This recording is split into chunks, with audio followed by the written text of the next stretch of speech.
مبارک کندهار کې 530 تنه ښځینه پولیسې فارغې شوې. د افغان نیوز قدرمنو لیدونکو سلام، ستړي مشئ، وخت مو په خیر. پام وکړئ د نن ورځې مهمه او تازه خبر ته.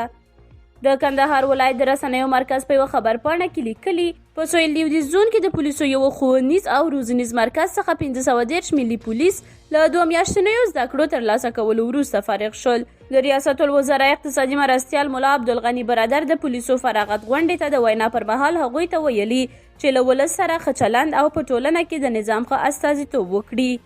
همدارنګه ملي دفاع وزارت د 215 قلو اردو په 3مه پلې لیوا کې 18 امبولانسونه ترمیم شول. ملي دفاع وزارت ویلي دي چې دغه امبولانسونه د تیرو جګړو پر مهال ویجاړ او له کاره لوېدلي وو چې بیرته ترمیم او ګټې اخیستنې ته چمتو شول. دا وه زموږ چمتو شوې ویډیو. تر بیا ښه وخت، ښې چارې.